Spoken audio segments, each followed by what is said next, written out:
Hello दोस्तों, मैं साकिर अंसारी आज ऑनलाइन क्लासेस में आपके लिए लेके आया हूँ क्लास 12 की केमिस्ट्री, जिसमें सबसे पहले हम लोग आज सॉल्यूशन चैप्टर स्टार्ट करने वाले हैं।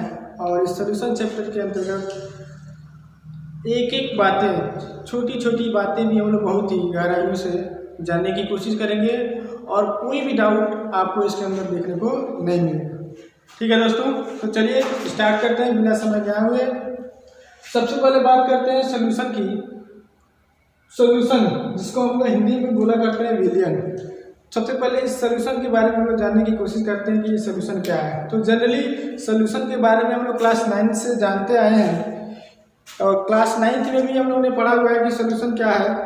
सॉल्यूशन के बारे में हम जानते हैं कि जब दो या दो से अधिक पदार्थ जो होते हैं मिल करके आपस में एक समांगी मिश्रण क्रिएट करते हैं, समांगी मिश्रण बनाते हैं, तो उसी को हम लोग सॉल्यूशन बोलते हैं। उसी को हम लोग विलियन के नाम से जानते हैं। जैसे कि यहाँ पे आपको देखने को मिलेगा कि सॉल्यूशन को मैंने दो पार्ट में डिस्ट्रीब्यूट किया है। एक तो सॉल्यूट है और दूसरा क्या है, सॉल्वेंट है।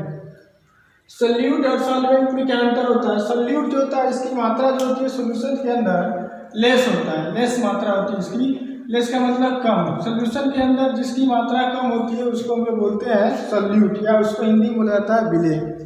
दूसरा जो पार्ट होता है उसको हम लोग बोलते हैं सॉल्वेंट। सॉल्वेंट यानी कि सॉल्यूशन के अंदर जिसकी भी मात्रा अधिक होती है उसको हम लोग विलायक बोलते हैं या सॉल्वेंट बोलते हैं। सॉल्यूशन के अंदर दो ही पार्ट होते हैं, एक सॉल्यूट होता है और एक आपका सॉल्वेंट होता है। ठीक है दोस्तों, तो सॉल्यूशन क्या है? सॉल्यूशन जो है आपका कॉम्बिनेशन है किसका किसका, सॉल्यूट और सॉल्यूशन का। इसको आप चाहो तो ऐसे भी याद रख सकते हो कि विलियन के अंदर विलेय और विलायक होते हैं, जिसमें विलेय की मात्रा जो होती है वह कम होती है और विलायक की मात्रा जो होती है वह अधिक होती है। दूसरे शब्दों में इसको हम लोग इस तरह से भी जान सकते हैं, विलेय जो होता है वह किसी दूसरे सब्सटेंस के अंदर डिजॉल्व हो जाता है, यानी कि घुल जाता है, जबकि विलायक जो होता है वह क्या करता है, किसी दूसरे सब्सटेंस को, किसी दूसरे पदार्थ को अपने अंदर क्या कर लेता है, डिजॉल्व कर लेता है, यानी कि वह उसको घोल लेता है।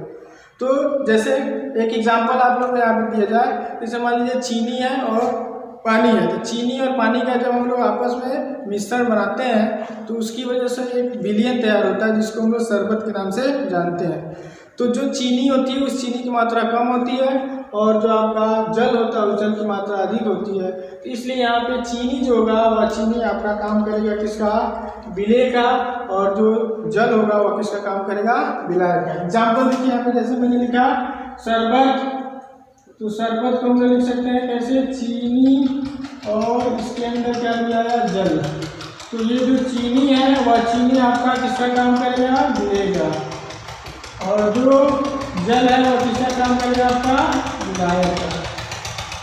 तो आप लोग विलियन के अंदर यानी शरबत के अंदर आप लोग देखेंगे कि जो चीनी होती है उसकी मात्रा कम होती है और जो जल होता है उसकी मात्रा अधिक होती है। या इस ऐसे भी आप लोग जान सकते हैं कि चीनी जो होती है वो पानी के अंदर घुल जाता है, जबकि पानी जो होता है वह चीनी को अपने अंदर क्या कर लेता है, घोल देता है। तो ये है सोल्यूशन, इसको हम लोग क्या बोलते हैं, सोल्यूशन बोलते हैं। तो इसी सोल्यूशन को हम लोग क्या करना है, इस पूरे चैप्टर में इसी सोल्यूशन के बारे में हम लोग को जानना है। और इसको जानने के लिए हम लोग को जानना पड़ेगा कि सबसे पहले हम अपना उद्देश्य रखते हैं कि किसी भी चैप्टर को जब हम लोग को स्टार्ट करना है, किसी भी चैप्टर को हम लोग पढ़ना है, तो उनके मेन कौन से टॉपिक्स हैं। तो इस सोल्यूशन चैप्टर के हम लोगों को 4 मेन टॉपिक है हमारे, जिनमें से आपको पहला टॉपिक जो होगा उसको आपको देखना है कि कंसंट्रेशन टर्म्स क्या होता है। जो सोल्यूशन होता है, विलियन होता है, उस विलियन के जो कंसंट्रेशन टर्म्स हैं वो क्या होते हैं, इसके बारे में क्लास 11th में जो पहला चैप्टर आपका मोल कॉन्सेप्ट है उसके अंदर बहुत सारी बातें बताई गई हैं कंसंट्रेशन टर्म्स के बारे में। यहाँ पे भी हम लोग डिटेल्स में इसकी पढ़ेंगे, लेकिन अभी हम लोग क्या क्या टॉपिक्स हैं सोल्यूशन के अंदर उसकी बात करने जा रहे हैं यहाँ पे, तो ध्यान से देखिए। तो पहली चीज़ कि सोल्यूशन के अंदर हम लोग को पहला टॉपिक जो हम लोग को पढ़ना है कंसंट्रेशन टर्म्स, यानी सांद्रता, और उस सांद्रता को व्यक्त करने के कौन कौन से तरीके हैं उनके बारे में डिटेल जानकारी हम लोग लेंगे। दूसरा जो टर्म है वह दूसरा टर्म आपका वेपर प्रेशर, जिसको हम लोग वाष्प दाब बोलते हैं। वेपर प्रेशर के बारे में भी हम लोग डिटेल्स जानकारी रखेंगे। इसके अंदर हम लोग 2 लॉ भी पढ़ेंगे, जिसको हम लोग हेनरी और राउल्ट्स लॉ, हेनरी लॉ और राउल्ट्स लॉ, 2 तरह के इसके अंदर हम लोग नियम पढ़ेंगे, 2 तरह के रूल्स हैं, हेनरी और राउल्ट्स लॉ। उसके बाद से थर्ड जो हमारा सबसे इम्पॉर्टेंट जो है सॉल्यूशन चैप्टर का सबसे इम्पॉर्टेंट जो आपका टॉपिक्स है वो आपका क्वालिटेटिव प्रॉपर्टी, जिसको हम लोग अणुसंघ के गुणधर्म के नाम से जानते हैं। 4 तरह की क्वालिटेटिव प्रॉपर्टी हम लोग को सॉल्यूशन के अंदर पढ़ने हैं, जिसको मैं बहुत अच्छी तरीके से एक एक करके बहुत क्लियरिटी के साथ आप लोग को एक्सप्रेस करूंगा और उसके बारे में पूरी डिटेल जानकारी आप तक पहुंचेगी धीरे धीरे। और लास्ट जो टॉपिक है उस टॉपिक के बारे में हम लोग को जानना है वान हाफ फैक्टर, यानी वान हाफ गुणांक क्या होता है। किसी भी सॉल्यूशन के अंदर हम लोग वान हाफ गुणांक कैसे निकालेंगे, कैसे उसके बारे में एक्सप्रेस करेंगे। इन्हीं 4 टॉपिक्स के अंदर हमारा पूरा चैप्टर जो होगा इन्वॉल्व है और इस पूरे चैप्टर के अंतर्गत हम लोग क्या करेंगे, इन सभी टॉपिक्स को बहुत क्लियरिटी के साथ क्या करेंगे, देखेंगे। ठीक है, तो चलिए फिर से हम लोग इसको रफ करते हैं यहाँ से। और अगला जो हमारा टॉपिक है, फर्स्ट टॉपिक जिसको हम लोग कंसंट्रेशन टर्म्स के नाम से जानते हैं, उसको स्टार्ट करते हैं। ठीक है,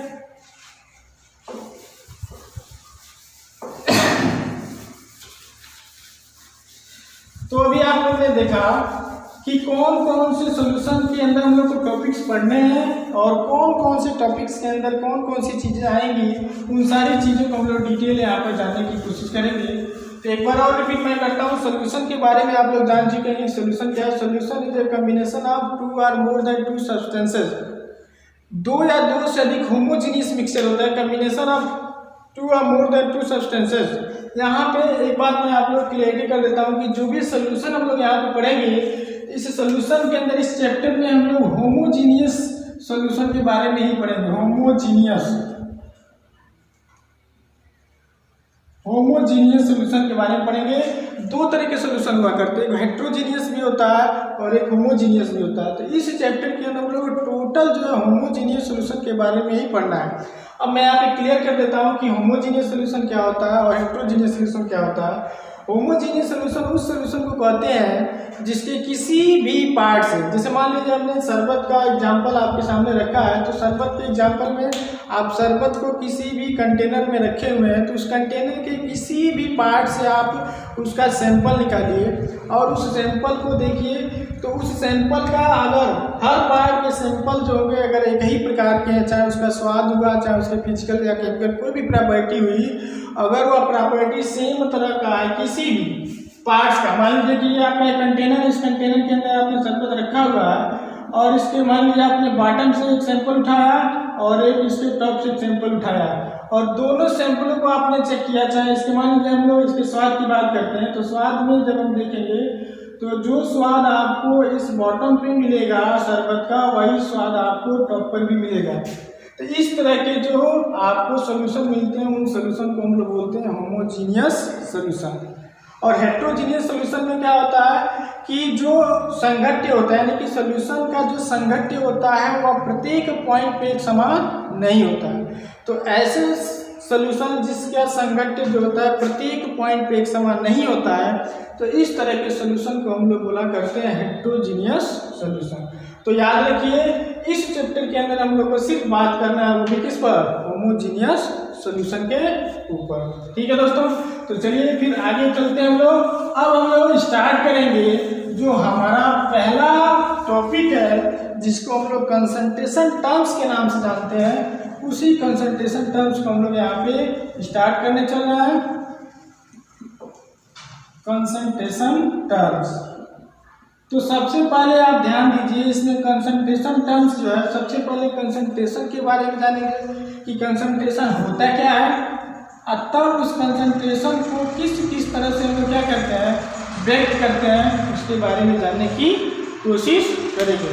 तो ध्यान दीजिए, सबसे पहले हम लोग सांद्रता के बारे में जानेंगे कि सांद्रता कहते हैं किसको है, किसी भी मीडियम की सांद्रता क्या होगी उसको जानना बेहद जरूरी है। तो सबसे पहले उसी पे बात करते हैं कि सांद्रता होता क्या है, तब उसके बाद से इसके कौन से तरीके हैं एक्सप्रेस करने के, उसके बारे में पूरी डिटेल जानकारी आपको मिलेगी।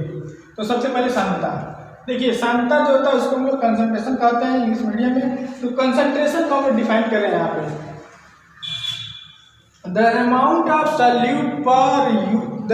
ऑफ सॉल्यूट पर लीटर आर पर लीटर सोल्यूशन आर पर केजी सॉल्वेंट, मीन्स यार कि किसी भी बिलियन के 1 लीटर आयतन में जो विलेय की मात्रा होती है उसी को हम लोग क्या बोलते हैं, सांद्रता बोलते हैं। या किसी भी बिलियन के प्रत्येक किलोग्राम, यानी कि प्रत्येक जो विलायक होगा उस विलायक के प्रत्येक किलोग्राम में जो विलेय की मात्रा होती है उसी को हम लोग क्या बोलते हैं, सांद्रता बोलते हैं। तो मैं यहाँ लिख रहा हूँ, एक बार आप ध्यान दीजिएगा कि the amount of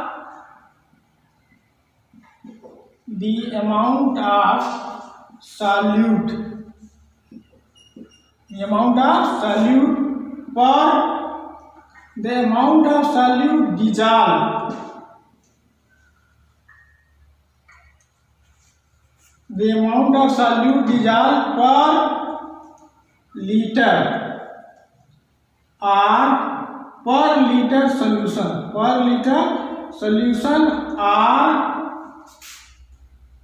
per kg solvent is called concentration. ध्यान दीजिएगा एक बार। The amount of solute dissolve मतलब विलेय की वह मात्रा, यानी कि किसी सोल्यूशन के अंदर पर लीटर सोल्यूशन के अंदर विलेय की कितनी मात्रा घुली हुई है उसी को हम लोग बोलते हैं सांद्रता। या दूसरे शब्दों में ये भी कर सकते हैं कि जो सॉल्वेंट है, यानी कि सॉल्वेंट जो है उस सॉल्वेंट 1 kg सॉल्वेंट के अंदर विलेय की कितनी मात्रा घुली हुई है उसको भी हम लोग क्या कर सकते हैं, सांद्रता कर सकते हैं। अभी आगे आप लोगों को मैं बताऊंगा एक्सप्रेस करने के तरीके कि जो सॉल्वेंट का जो टर्म आता है वह सिर्फ एक स्पेशली जो एक्सप्रेस करने का एक तरीका है जिसको हम लोग मोलिलिटी जानते हैं, उसी के अंदर इसको हम लोग डिजॉल्व करते हैं और उसी के अंदर हम लोग इसको लिखते हैं। अभी बारी बारी से आपको देखिएगा। एक बार और सुनिए, सांद्रता क्या है कि किसी बिलियन के पर लीटर में उपस्थित विलेय की जो मात्रा होती है वही उसकी क्या कहलाती है, सांद्रता कहलाती है। चलिए फिर आगे चलते हैं। अब हम लोग सांद्रता जो इस सांद्रता को व्यक्त करने के कौन कौन से तरीके हैं उन तरीकों पर बात करेंगे, ठीक है। चलिए, तो अब सांद्रता को समझने के बाद से अब हम लोग बात करेंगे कि सांद्रता जो है उस सांद्रता को व्यक्त करने के कौन कौन से तरीके हैं। तो सबसे पहले हम लोग यहाँ पे देखेंगे कि जो हमारी सांद्रता है उस सांद्रता को व्यक्त करने के कई तरीके हैं हमारे पास। तो उन कई तरीकों को हम लोगों ने जनरली 2 तथ्यों पर हमने डिस्ट्रीब्यूट किया है। एक तो टेम्परेचर डिपेंडेंट और दूसरा टेम्परेचर इंडिपेंडेंट। टेम्परेचर डिपेंडेंट और टेम्परेचर इंडिपेंडेंट मतलब कि तापमान पर जो निर्भर करेगा उसको एक तरफ हम लोग रखेंगे, जो तापमान पर निर्भर नहीं करेगा उसको एक तरफ रखेंगे। तो चलिए इसको हम लोग डिस्ट्रीब्यूट करते हैं। पहले तो सांद्रता को व्यक्त करने के जो तरीके हैं उसमें एक तो हम रखेंगे टेम्परेचर डिपेंडेंट और दूसरा जो होगा उसको रखेंगे हम लोग टेम्परेचर इंडिपेंडेंट।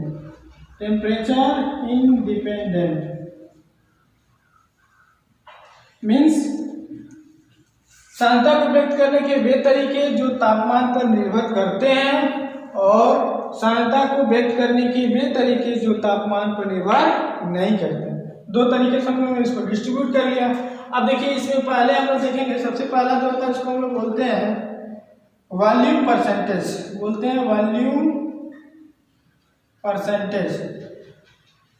इसको V/V परसेंट भी बोला जाता है। V/V percent, small v by capital V प्रतिशत। ये होता है आपका एक तरीका सांद्रता को व्यक्त करने का। दूसरा तरीका इसमें होता है आपका जिसको हम लोग बोलते हैं मास बाई वॉल्यूम,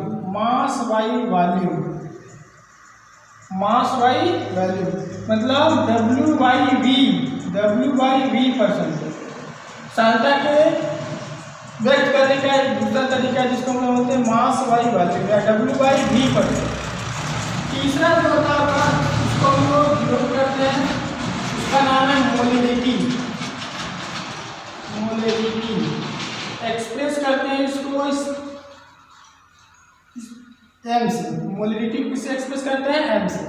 और लास्ट चौथा जो उसको हम लोग देखेंगे ppm, पार्ट्स पर मिलियन बोलते हैं, पार्ट्स पर मिलियन, ppm पार्ट्स पर मिलियन।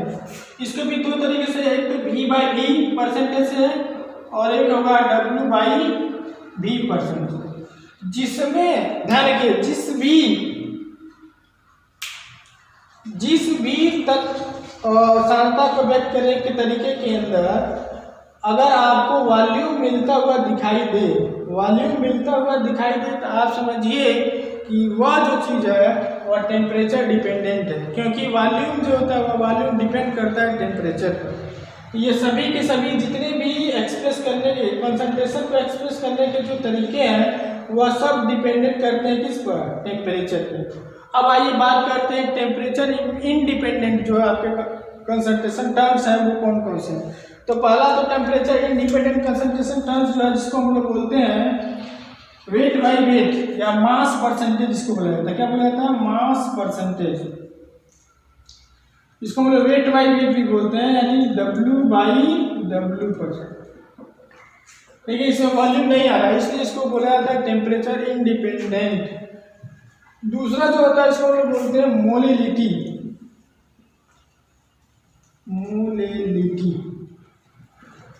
इसको स्मॉल m से क्या करते हैं, एक्सप्रेस करते हैं मोलिलिटी जो होता है वह भी सांद्रता को एक्सप्रेस करने का एक तरीका है।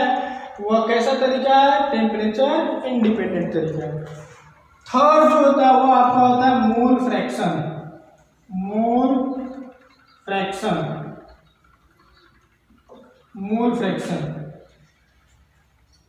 फ्रैक्शन इसको मैं हिंदी में लिख दिया कर रहा हूं। इसको बोलते हैं द्रव्यमान प्रतिशत। इसको बोलते हैं मूलंता। इसको बोला जाता है मूल अंश।